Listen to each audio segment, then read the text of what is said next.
say, first of all, that the idea of a post-pandemic series about a sickness that wipes out people was not really something that I thought that I wanted to watch. But I watched the show, I got completely hooked, I fell in love with it, and you even made me cry more than once. So, Christian, what was it that made you fall in love with Sweet Tooth? The fact that it's a completely new and unique plot that I've never even could have conceptualized in my head before. Like, there's half animal, half kids that were being born, while at the same time there is a virus that is devastating the world. But it's also a tale of two friendships.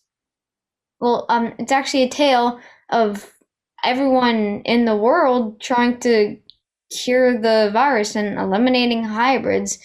And Jeopard's trying to save Gus, and Gus is trying to save everyone. So, I mean, well, all I'm going to say is that it's a big action-packed dystopian adventure.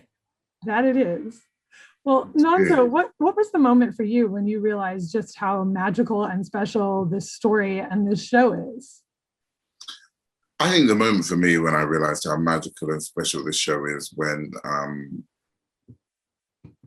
we actually watched the second, we didn't watch we watched the first and second episode together.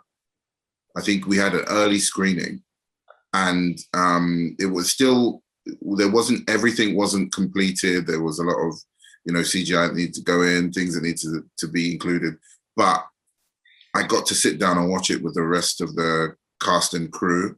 It was a kind of a treat for us as we were coming to an end. And that's when I realized just how magical it was. But also filming there in New Zealand, it's just a magical landscape.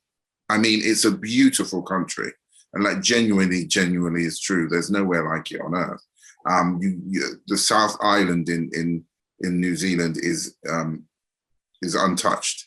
And is almost prehistoric in nature. You see plants and trees that you don't normally see. So that's the time when I found it. Yeah. Amazing. And like Nanzo's saying, New Zealand's so surreal and prehistoric. And, being there in New Zealand really does make the show of, a magical, wonderful fairy tale and dystopian world really come alive. Yeah. These two cannot be a more unlikely pairing, which is part of what makes them so fun to watch together. What do you enjoy about the relationship between your characters, and what did you enjoy about working with each other? Okay, so I really enjoyed the relationship between our characters because, well, come on, think about it. A poacher who's intended to kill Gus actually teams up with him and helps him and go out on an adventure together, and they're the complete opposites of each other.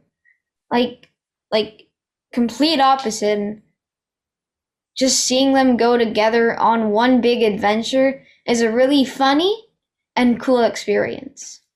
Yeah, I think that's ultimately, when there's juxtaposition, when there are layers to the character, when you have to find the relationship between the characters and convey that in a believable, but in a fantasy kind of genre and a storytelling kind of mode. I really feel like that's an amazing challenge. And as an actor, that's what it really attracted me to it. I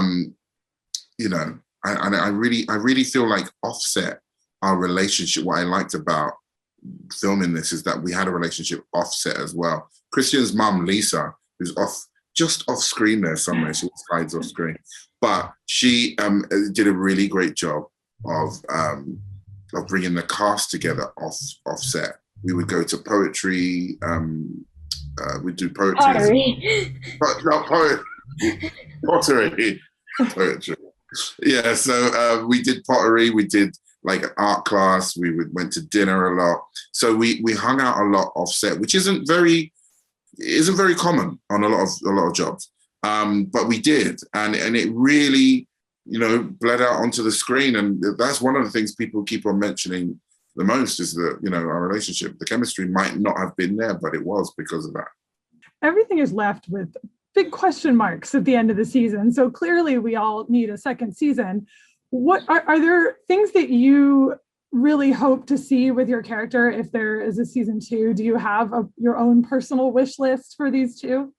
So fingers crossed, if there's a season 2, I already have like a whole plot in my head of what might happen. So in my head, based off some parts of the comic book and my imagination, what I'd say is that Amy and Jeopard go and rescue the hybrids. Together, they also rescue Dr. Singh and his wife Ronnie. And then together, they take down Abbott and then go and find Birdie. And then maybe just encounter a new enemy. Well, I don't know. Nonso, how do you feel about this plan that Christian has? That sounds interesting. Sounds like it's a possibility that can happen. I imagine that Jeopard is really pissed and he wants to get back at General Abbott. So and get set these kids free. So I know that hopefully if we do get a second season, please Netflix, that we will move into that kind of storytelling mode where that story gets told, because you can see the last time you saw my character and Amy in that room, we were like, we're about to kick some butt. Do you hope that Jeopard's child is still alive and that we'll get to meet him? Ooh, that's an interesting. Maybe he's one of the hybrids in the prison. We don't know. That was the impression that I had. So that would be something I think would be really cool to get. That would be cool. That would certainly be really cool. Yeah, that would be cool. I mean, that we have to see. We have to wait. We haven't even filmed it yet, so we don't know. Yeah. But it would be very cool. It would be very cool.